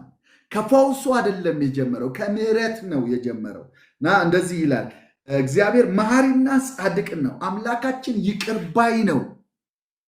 ትዝ ይላችኋል አይደል? ማንም የታመመ ሰው ከእናንተ መካከል ቢኖር የቤተ ክርስቲያን ሽማግሌዎችን ይጥራና ይጸልዩለት። ለምንድን ነው? እንዲህ አይነቱ በሽታ የተያዘው በሽታ ከኃጢአት ጋር የተያያዘ ከሆነ ኃጢአትም ሰርቶ ከሆነ ያስተሰርዩለታል ይላል። እርስ በርሳችሁ አንዱ ሌላው ይናዘዝ ይላል። ይሄ ከኃጢአት ጋር የተገናኙ በሽታዎች አሉ። በሽታ ሁሉ ከኃጢአት ነው ባንልም ከኃጢአት ጋር የሚገናኝ በሽታ አለ። የተለያዩ በሽታ ከኃጢአት ጋር ተገናኝቶ ኃጢአትም ሰርቶ ከሆነ ያስተሰርዩለታል፣ እግዚአብሔር ይቅር ይለዋል። ከዛስ ይፈወሳል። የመጀመሪያው ግን ምህረት ነው የሚቀድመው። እግዚአብሔር ይቅር ባይ ነው። እግዚአብሔር ጻድቅ ነው። በመጀመሪያ ህብረት ነው የሚቀድመው። የሚፈውሳቸው ራሱ እንኳን እግዚአብሔር ለምንድን ነው ስትሉ ከሱ ጋር ህብረት እንዲያደርጉ ነው። የእግዚአብሔር ዓላማ ምንድነው? አብሮ መሆን ነው፣ ማደር ነው የሚፈልገው የሚለውን እንድትይዙት ነው። ከዛ ምን ይላል? እርሱም አዳነኝ ይላል። ነፍሴ ሆይ ወደ ረፍትሽ ተመለሺ፣ እግዚአብሔር መልካም አድርጎልሻልና። ነፍሴን ከሞት ዓይኔን ከእንባ እግሬን ከመሰናከል አድኗልና በሕያዋን አገር በእግዚአብሔር ፊት እሄዳለሁ። አሜን። አድርጎልኛል፣ እመሰክራለሁ፣ እናገራለሁ። መልካም አድርጎልሻል እያለ ይናገራልና ከዛ በኋላ መዝሙር 116:10 በድሮ ትርጉም ላይ ምክንያቱም አዲስ ኪዳን ላይ ስለተጠቀሰ በድሮ ትርጉም ላይ እንድታዩት ነው የምፈልገው። እዚህኛው ላይ በድሮ ትርጉም 116:1 ወይንም በቀኝ በተጻፈው 10 116:10 ማለት ነው። ቅንፋለች ካያችኋት 10 ላይ አመንኩ ስለዚህም ተናገርኩ እኔም እጅግ ተቸገርኩ ይላል። ይሄ ቃል ሄዳችሁ ሁለተኛ ቆሮንቶስ ምዕራፍ 4 ቁጥር 13 ላይ ሄደን ስንመለከት ጳውሎስ ይህንን ቃል በተመለከተ ይናገራል እና እሱን ቃል ምዕራፍ 4 ቁጥር 13 ላይ እንደዚህ ይላል፣ አመንኩ ስለዚህም ተናገርኩ ተብሎ እንደተጻፈ ያው አንዱ የእምነት መንፈስ ስላለ እኛ ደግሞ እናምናለን ስለዚህም እንናገራለን ይላል። እንግዲህ የሚያወራው ክፍሉን ሄዳችሁ ጥቂት ብናየው ደስ ይለኛል። ቶሎ ብዬ ጨርሳለሁ።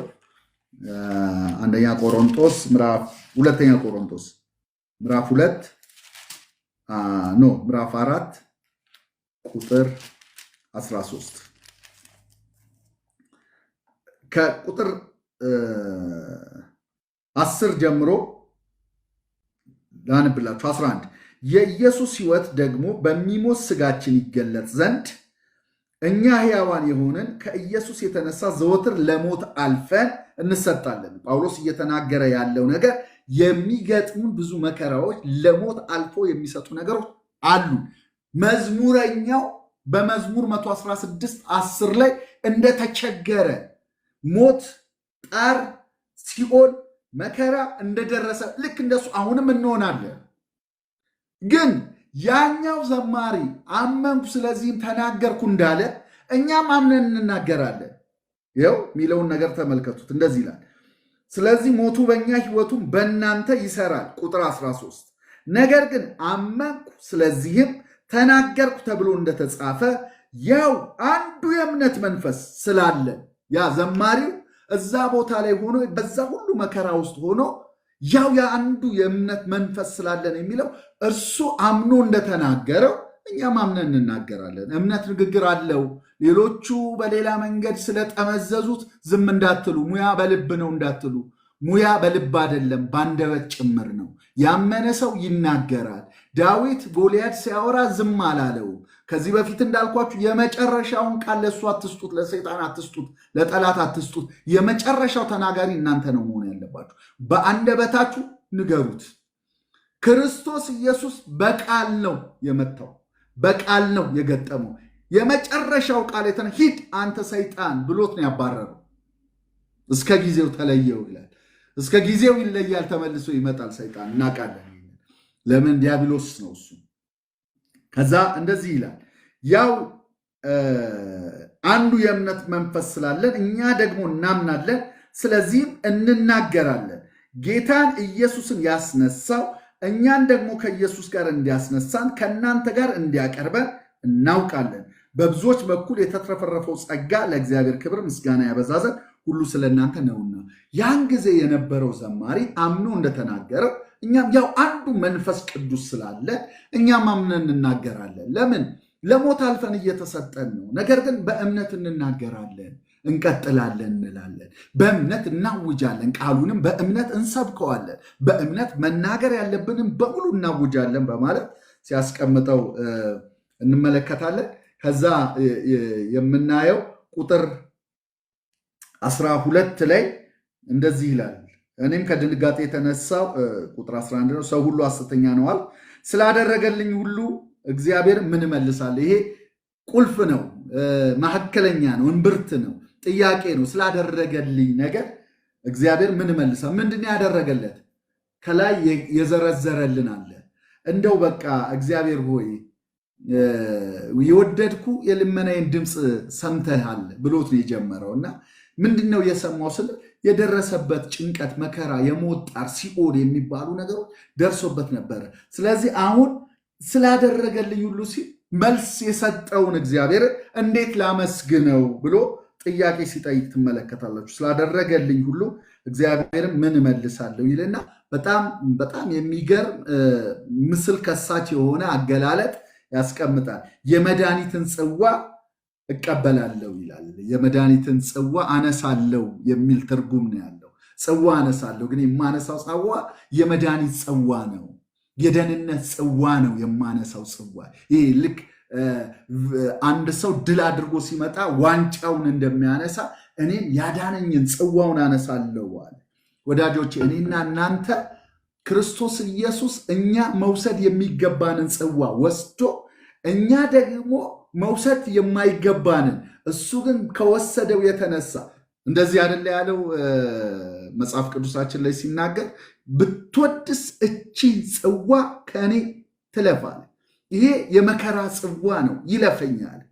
ግን እሱ የጌታን ፈቃድ መፈጸም ስለነበረበት እሺ ብሎ ያንን ጽዋ ተጎነጨው። ለእኛ ግን እንደዚህ አለ፣ ይህንን ጽዋ ግን ለመታሰቢያ ያድርጉታል።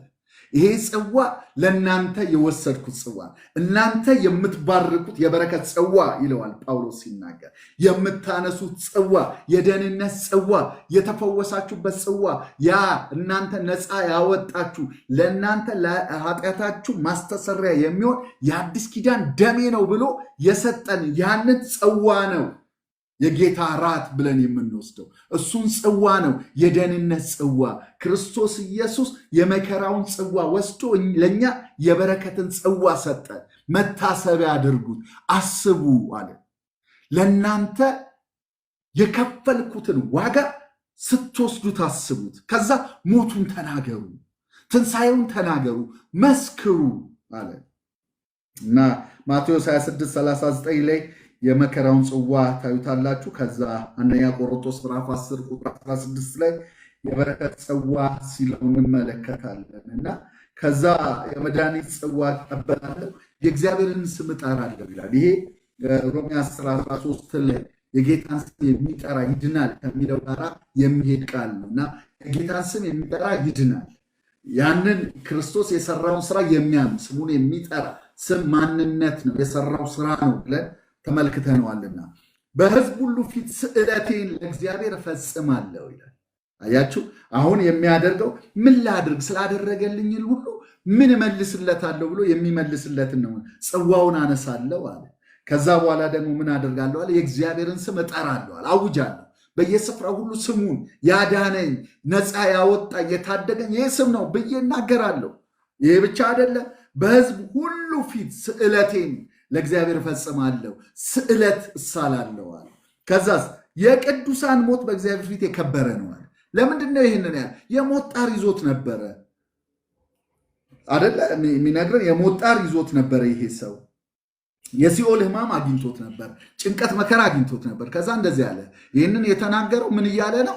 ኖ የጻድቅ ሞት የቅዱሳን ሞት በእግዚአብሔር ፊት የከበረ ነው ማለት በከንቱ አልሞትም ማለት ነው።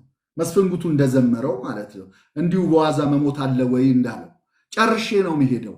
እንትን የእርዝማኔ ጉዳይ አይደለም፣ ተልኮ የመፈጸም ጉዳይ ነው። ስለዚህ የሚናገረው ነገር ምንድነው? እንደው በዋዛ አልሞትም፣ እንዲሁ ስለከበባችሁኝ አልጠፋም እያላቸው ስለት አለኝ እፈጽማለሁ። አቤቱ እኔ ባሪያ ነኝ፣ የሴት ባሪያ ልጅ ነኝ። ሰንሰለቴን ሰበርክ፣ ለአንተ ምስጋና መስዋዕትን እሰዋለሁ፣ የእግዚአብሔርን ስም እጠራለሁ። በሕዝብ ሁሉ ፊት ስዕለቴን ለእግዚአብሔር እፈጽማለሁ። በሕዝብ ሁሉ ፊት እፈጽመዋለሁ። በእግዚአብሔር ፊት በኢየሩሳሌም አደባባይ ስዕለቱን ለመፈጸም ቃል እየገባ ነው። እንደዚህ ይላል ሲጨርስ፣ በእግዚአብሔር ቤት አደባባይ ኢየሩሳሌም ሆይ በመካከልሽም ሆኜ እፈጽማለሁ ነው። ሃሌሉያ ብሎ ይጨርሳል። ስለዚህ ይሄ ምዕራፍ 1616ን ስታነቡ የምታዩት ጩኸቱን የሰማ አያድንህም፣ አይታደግህም፣ ሲኦል ይወስድሃል፣ ሞት ይወስድሃል ሲሉት ለነበሩት ሁሉ ምላሽን የሰጠ ክፍል ሆኖ ትመለከታላችሁ ማለት ነው። ከዛ በኋላ ያው መዝሙር 117 የመጽሐፍ ቅዱሳችን የዛ ጊዜ ቲጂ ስለ መዝሙር መግቢያ ስትነግረን ትንሹ ምዕራፍ 117 ነው ብላን ነበረ። ትንሹ ቁጥር 2 ያለች። በነገራችን ላይ ያው ሁላችሁም ባላችሁበት ቦታ ሁሉ እንድታጨበጭቡ ጋብዛችኋል። መዝሙር 117 ማለት ደግሞ በምዕራፍ በቁጥር 118:8 ነው። በምዕራፍ ደግሞ 117 ማለት የመጽሐፍ ቅዱሳችን መካከለኛው ምን ማለት መሰላችሁ? መጽሐፍ ቅዱስ አጠቃላይ 1189 ምዕራፎች አሉት። 1189 ምዕራፎች ከመዝሙር 117 አሁን ከምናነበው በፊት ያሉት ግማሹን መጽሐፍ ቅዱስ ማለት ነው። ምዕራፎቹን አንብበን ጨርሰናል። ለዚህ ነው ታጨበጭባላችሁ ያልኳችሁ። 594 ምዕራፎችን አነበቡ። አጨብጭቡ። ጌታን ባርኩ። ሁላችሁ እዛ ውስጥ ያላችሁ ቴሌግራም ላይ ያላችሁ ሁሉ እግዚአብሔርን ባርኩ። 594 ምዕራፎችን እግዚአብሔር ይባረክ። ጨርሰን 590 ስለዚህ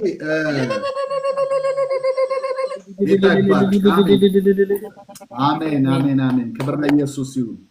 ስለዚህ ይሄ መዝሙር 117 ማለት ከፊታችሁ 594 ምዕራፍ ጨርሳችኋል ይለናል።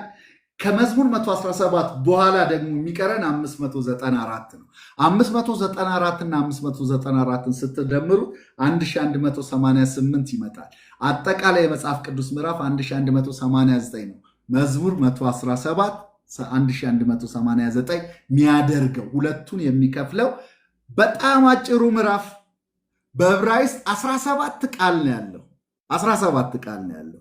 በእኛ ደግሞ 2 ቁጥር ነው የተጻፈልን። 2 ቁጥሮች ያሉት የመጽሐፍ ቅዱስን አጠቃላይ ሐሳብ የያዘ የእግዚአብሔርን ተልኮ ሚስዮ ዴይ የሚባለው ሚሽን ኦፍ ጋድ የሚባለው እግዚአብሔር የነደፈውን ንድፍ አሕዛብና አይሁድ አንድ ላይ ሆነው ሲያመሰግኑት ማየት የእግዚአብሔር የወንጌል ተልኮ የብሉይ ኪዳን የአዲስ ኪዳን እምብርት ሆኖ የምታገኙት መዝሙር 117 ነው። 2 ቁጥር ነው ያለው። ሃሌሉያ ብሎ ይጀምራል እንደነገርኳችሁ። አሁንም መዝሙር 117 የዚሁ የኢጂፕሽያን ሃላል የሚለው ዝማሬ ነው። አንድ ላይ የሚዘመር በበዓል ጊዜ የሚዘምሩት ነው። አሕዛብ ሁላችሁ እግዚአብሔርን አመስግኑ። አሕዛብን የተጠራንበት እኛ የገባንበት በትንቢት እኛ የተየንበት ምዕራፍ ነው። አሕዛብ ሁላችሁ ኑ እግዚአብሔርን አመስግኑት። ወገኖች እስራኤሎች በሙሉ ደግሞ አመስግኑት እግዚአብሔርን፣ ኑ በአንድነት እናመስግነው የተባለ የጥሉ ግድግዳ እንደሚፈርስ ትንቢታዊ ዝማሬ የተዘመረበት ምሕረቱ በእኛ ላይ ጸንታለች፣ የእግዚአብሔርም እውነት ለዘላለም ትኖራለች ሃሌሉያ በማለት ይናገራል። እና ይሄ አሕዛብ የሚለውን ቃል ከእስራኤል ውጭ ያሉትን በሙሉ ጎይም የሚል ቃል ይጠቀማል። ይሄ ከእስራኤል ወገን ከእስራኤል ሕዝብ ውጭ ያለውን ነው። ከዛ ወገኖች የሚለው ደግሞ እስራኤሎችን በሙሉ ነው። እና ይህንን ቃል በአዲስ ኪዳን ተጠቅሷል። ይሄ ቃል በጣም የሚገርም ቃል ነው እና በተለይም በሮሜ ምዕራፍ 15 ላይ ከቁጥር 10 ጀምሮ እሱን ቃል እቺ ቃል ተጠቅሳለች እና በጣም መሰረታዊ ቃል ነው። መቼም እግዚአብሔር አይደለ የእግዚአብሔር እስትንፋስ ያለ ይሄ እኮ መጽሐፍ ቅዱስ ምዕራፍ ቁጥር የተሰጠው እኮ ከጊዜ በኋላ ነው። ግን ባለቤቱ የመጽሐፉ እግዚአብሔር ስለሆነ ለሁሉ ነገር ትርጉም እንዲኖረው ያደርገዋል። ማንም እንደፈለገ አልተጠቀመበትም እና ሮሜ ምዕራፍ 15 ከቁጥር 10 ጀምሮ እንደዚህ ይላል። ምዕራፍ 10 ከቁጥር 15 ምዕራፍ 15 ከ10 ጀምሮ ምዕራፍ 15 ከ10 ጀምሮ እንደዚህ ይላል። ምን ይላል? ደግሞም አሕዛብ ሆይ ከሕዝቡ ጋር ደስ ይበላችሁ፣ ይላል ደግሞም ይለንና እናንተ አሕዛብ ሁላችሁ ጌታን አመስግኑ ሕዝቦቹም ሁሉ ይወድሱት። ይሄ የትኛው ነው ስትሉ አሕዛብ ሁላችሁ እግዚአብሔርን አመስግኑት፣ ወገኖችም ደግሞ አመስግኑት። ምሕረቱ ለዘላለም እውነቱ እስከ ምድር ዳርቻ ምንድነው? እውነቱ ምንድነው የሚለው? እውነቱ ለዘላለም ትኖራለች። መዝሙር እኮ አለ፣ በጣም እኮ ማይረሳ መዝሙር አለ። አሕዛብ ሁላችሁ እግዚአብሔርን አመስግኑ የሚል መቼም ድምፅ የለኝም እንጂ ዘምርላችሁ ነበረ። አሕዛብ ሁላችሁ እግዚአብሔርን አመስግኑት አመስግኑት፣ ወገኖችም ደግሞ ቅዱስ ስሙን አመስግኑት አመስግኑት።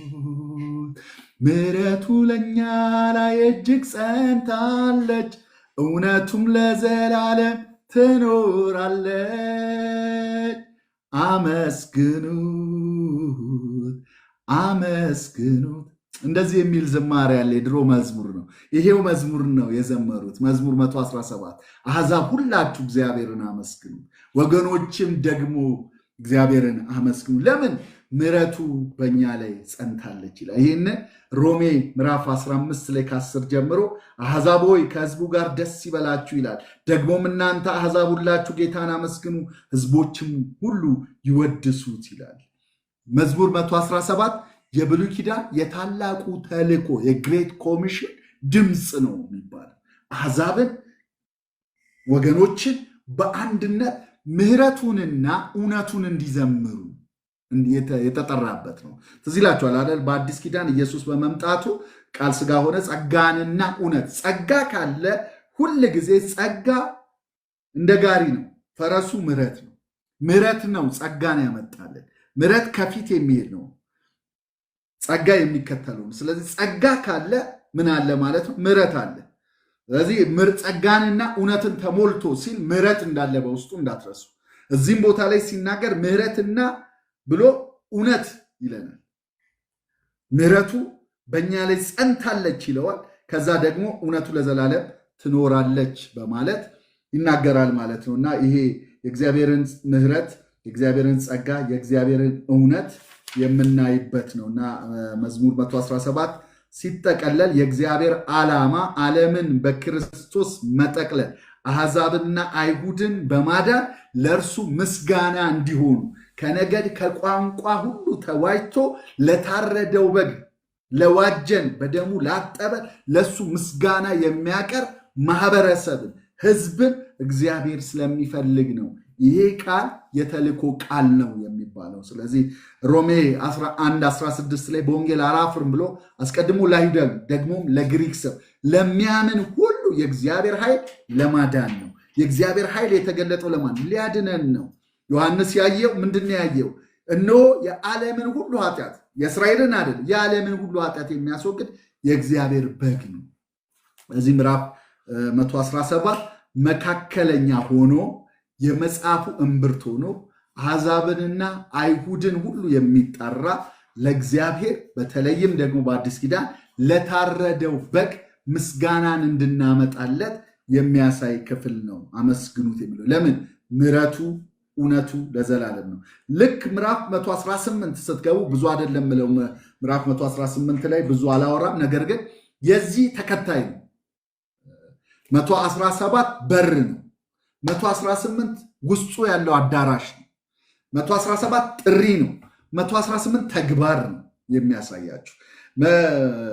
118 ላይ ግን በደንብ አስተውላችሁ እናንተም ወደ ዛሬም ነገም ሌላም ቀንም ሄዳችሁ እንድታጠኑት መመክራችሁ ብዙ መሲሐዊ ትንቢቶችን በዛ ቦታ ላይ ትመለከታላችሁ። የተወሰኑትን ብቻ እንመልከት።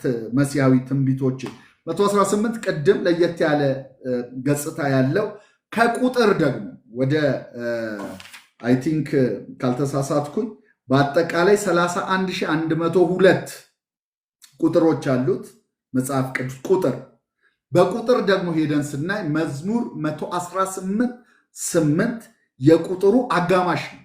ለዚህ ጥናታችን ትክክለኛ ጥናት እንደሆነ የምታዩት የቁጥሩ ደግሞ አጋማሽ ላይ አሁን ደርሰናል። አሁንም ታጨበጭባላችሁ። ክብር ለኢየሱስ። የመዝሙር 118:8 ላይ ደርሰናል። የቁጥሩ ደግሞ እኩሌታው መጽሐፍ ቅዱስን እኩል የሚገምሰው ላይ ደርሰናል። ክብር ለኢየሱስ ይሁን። ያው ቁጥር 8 መዝሙር 118:8 የሚለው በሰው ከመታመን ይልቅ በእግዚአብሔር መታመን ይሻላል የሚለው ነው። ሲጀምር ግን ምንድን ነው? አሁን ያ በር ነው ይሄ አዳራሽ ነው ያልኳችሁ ምንድን ነው ስትሉ እግዚአብሔርን አመስግኑ ቸር ነውና ምሕረቱ ለዘላለም ናትና። እዛ ጋር ምሕረቱ ጸንታለች ነው የሚለው አይደለ? ምሕረቱ በእኛ ላይ ጸንታለች 117 ብሎ አሁን ጸንታለች የሚለውን ቃል ለዘላለም ነው ይላል። ከዛስ ቸር እንደሆነ ምሕረቱ ለዘላለም እንደሆነች የእስራኤል ቤት አሁን ይንገሩ። ቸር እንደሆነ ምሕረቱ ለዘላለም እንደሆነች የአሮን ቤት አሁን ይንገሩ። ቸር እንደሆነ ምሕረቱ ለዘላለም እንደሆነች እግዚአብሔርን የሚፈሩ ሁሉ አሕዛብ አሁን ይንገሩ። አሁን ብሎ ደርሳችኋል ብሏቸው ደግሞ በአደባባዩ ላይ ሆነው እንዲናገሩ ይጠራቸዋል። በትንቢት ደግሞ እኛ ሁሉ የእግዚአብሔርን ምሕረት ለዘላለም የጸናውን ምሕረቱን እያሰብን በምስጋና እንደምንሞላ ደግሞ የሚያመለክት ሆኖ ትመለከቷላችሁ። ከዛ ምን ይላል? እግዚአብሔርን የሚፈሩ ሁሉ አሁን ይንገሩ። በተጨነቁ ጊዜ እግዚአብሔርን ጠራሁት፣ ሰማኝ፣ አሰፋልኝም። እግዚአብሔር ረዳቴ ነው፣ አልፈራም። ሰው ምን ያደርገኛል? ይሄም በአዲስ ኪዳን ላይ ታገኙታላችሁ። ይህም ቃል ተጽፎ ትመለከቱታላችሁ። በሰው ከመታመን ይልቅ በእግዚአብሔር መታመን ይሻላል። እግዚአብሔር ረዳቴ ነው፣ እኔም በጠላቶች ላይ አየዋለሁ ካለ በኋላ ነው በሰው ከመታመን ይልቅ በእግዚአብሔር መታመን ይሻላል ይላል። እንደው ትንሽ ነገሮችን ላንሳ ካልኳችሁ በትንቢት መልክ የተነገሩትን ጥቂት ነገሮችን ላንሳላችሁና እንጨርሳለን። አንደኛ ሁላችንም የምንወደው በመጽሐፍ ቅዱሳችንም ደግሞ የተለያየ ቦታ ላይ የተጠቀሰ መሲሐዊ ትንቢት ያለው መዝሙር 118 ከቁጥር 21 ጀምሮ ያለውን ቃል ላነብላችሁ። እንደዚህ ይላል። መድኃኒት ሆነኸኛልና አመሰግንሃለሁ ካለ በኋላ በተለይ 22 ላይ ምን ይላል? ግንበኞች የናቁት ድንጋይ እርሱ የማዕዘን ራስ ሆነ፣ ይቺ ከእግዚአብሔር ዘንድ ሆነች፣ ለዓይናችንም ድንቅ ናት። ይህን ቃል ታውቃላችሁ አደለ? መጽሐፍ ቅዱሳችን ላይ ሌሎች ቦታዎች ላይ ተገልጾ እናገኘዋለን። በተለይም ደግሞ እዚሁ ክፍል ላይ ማየት እንችላለን። አንደኛው ራሱ ኢየሱስ ክርስቶስ ይህንን ቃል ተናግሮታል። ማቴዎስ ምዕራፍ 21 ቁጥር 9 ላይ ይህንን ቃል ተናግሮታል። ግንበኞች የናቁት ድንጋይ እርሱ የማዕዘን ራስ ሆነ። ጌታ ይባርካችሁ። ማቴዎስ 21:9ንም ፖስት ብታረጉልን ደስ ይለኛል እዚሁ ላይ እና ስታዩት ኢየሱስ ራሱ ነው የገለጸው። ይሄ ምን መሰላችሁ? ግንበኞች የናቁት ድንጋይ በዛ ዘመን የነበሩ አናጢዎች የሚጥሉት ዝም ብለው የሚንቁት ድንጋይ አለ እና ይወረውሩታል። የሚገርማችሁ ግን መጨረሻ ላይ ቤቱን የያዘው እሱ የሆነና ያገኙትና ይህንን አባባል ይናገራሉ። የናቅነው ድንጋይ እኮ የማዕዘን ራስ ሆነ ይላሉ እና ኢየሱስን በዚህ ልክ ንቀውት ነበር። እሱ ግን የማዕዘን ራስ ነበረ። ይህንን ማን ሲናገረው ደግሞ እናየዋለን? ሐዋርያት ሥራ ምዕራፍ 4 ቁጥር 11 ላይ ጴጥሮስ ቅድም ከነገርኳችሁ መዳን በሌላ በማንም የለም ከማለቱ በፊት ይህንን ቃል ነው ምዕራፍ 4 ቁጥር 11 ላይ እዚህ ላይ ካመጣችሁልኝ ጌታ ይባርካችሁ። ማቴዎስ 21:42 ማለት ነው። የቅድሙ ቀታች ላለው ነው። 21:42ን ፖስት አድርጉልን። ጌታ ይባርካችሁ። 21:9 ወረድ ብሎ ቁጥር 25 ላይ ላለው ነው እና ትንቢታዊ መልእክቶቹን እያየን ስለሆነ ነው። ነገር ግን አሁን የፈለግኩት እኔ ማቴዎስ 21:42 ነው። ምዕራፍ 4 ቁጥር 11 ላይ ይህንን ቃል እንመለከታለን። ሐዋርያት ሥራ ምዕራፍ 4 ጴጥሮስ የተናገረው ቃል እንደዚህ ይላል። አንብላችሁ። እሺ እዚህ ላይ ከመጣ አነብላችኋለሁ። ማቴዎስ ይሄ የቅድሙ ነው። ጌታ ይባርካችሁ። ማቴዎስ 4:11 ደግሞ እንደዚህ ይላል። እናንተ ግንበኞች የናቃችሁት የማዕዘን ራስ የሆነው ይህ ድንጋይ ነው ይላቸዋል። ከዛስ መዳን በሌላ በማንም የለም። ይሄ አዳኝ የሆነው ድንጋይ የናቃችሁት፣ ሰቅላችሁ የገደላችሁት፣ በጲላጦስ ሲለምናችሁ እምቢ ያላችሁት ብሎ በድፍረት የሚነግራቸው ማን ነው? የናቃችሁት ድንጋይ ነው ይላቸዋል። ኢየሱስ ክርስቶስ ሕያው፣ እኛን ራሱ ወደ ሕያዋን ድንጋይነት የቀየረን ሕያው የሆነ ድንጋይ፣ የማዕዘን ራስ የተባለ አሕዛብንም አይሁድንም በአንድነት ያዋቀረ ያጣመደ አንድ ያደረገን ሕያው ቤት ወደ መሆን መሰራት የቻልንበት መሰረቱ የሆነው ግንበኞች ግን የናቁት ድንጋይ ኢየሱስ ክርስቶስ እንደሆነ ይናገራል ማለት ነው። እና ይህንን መሲሐዊ ትንቢትም እዚሁ መዝሙር 118 ቁጥር 22 ላይ ታገኙታላችሁ። መዝሙር 118 ቁጥር 25 ላይ አቤቱ እባክህ አድን ሆሳዕና የሚለውን ማቴዎስ 21:9 ቅድም የለጠፋችሁት ማለት ነው። 21:9 ሆሳዕና ሆሳዕና ያሉ ኢየሱስ ክርስቶስ በክብር ወደ ኢየሩሳሌም ሲገባ የምንመለከተው ክፍል የጠቀሱት ጥቅስ የዘመሩት ዝማሬ ያለው እዚህ ክፍል ላይ ነው። ማቴዎስ ምንድነው መዝሙር 118 ቁጥር 25 ላይ አቤቱ እባክህ አሁን አድን ማለት ሆሳዕና የሚለው አቤቱ እባክህ አሁን አቅና። በእግዚአብሔር ስም የሚመጣ ብሩክ ነው። እዛ የተናገሩት በእግዚአብሔር ቤት መረቅናቸው የሚለውን ቃል ታዩታላችሁ። ይሄ ማቴዎስ ምዕራፍ 21 ቁጥር 9 ላይ ትመለከቱታላችሁ ማለት ነው። ማቴዎስ ምዕራፍ ምንድነው መዝሙር 118 ቁጥር 26 ላይ እግዚአብሔር አምላክ ነው ለእኛም በራልን ካለ በኋላ እግዚአብሔር እስከ መሰዊያው ቀንዶች ድረስ የበዓሉንም መስዋዕት በገመድ ሰሩት ይላል። ይሄ የሚያወራው ራሱ መስዋዕት ሆኖ ስለሚመጣው መሲው ስለሚያቀርበው መስዋዕት የሚያወራ ነው። የበዓሉ መስዋዕት በገመድ እሰሩት ለፍርድ ለሞት ለመስቀል ሞት ሊያስሩት እንደሆነ የሚናገር ክፍል ነው። ከዛ በኋላ ደግሞ መስዋዕት ሆኖ እንደሚቀርብ ይህም መሲሐዊ የሆነ ትንቢቱን ትመለከታላችሁ። ቁጥር 17 ላይ አልሞትም በሕይወት እኖራለሁ እንጂ የእግዚአብሔርን ስራ እናገራለሁ። መገሰጽንስ እግዚአብሔር ገሰጸኝ፣ ለሞት ግን አልሰጠኝም። የጽድቅ ደጆች ክፈቱልኝ፣ ወደ እነርሱ ገብቼ እግዚአብሔርን አመሰግናለሁ። ይቺ እግዚአብሔር ደጅ ናት፣ ወደ እርሷ ጻድቃን ይገባሉ። ይህንን ከትንሣኤው ጋራ አገናኝታችሁ ማጥናት ትችላላችሁ። የክርስቶስ ትንሣኤ በነገራችን ላይ ይቺ ምንድነው እግዚአብሔር የሰራት ቀን ይቺ ናት።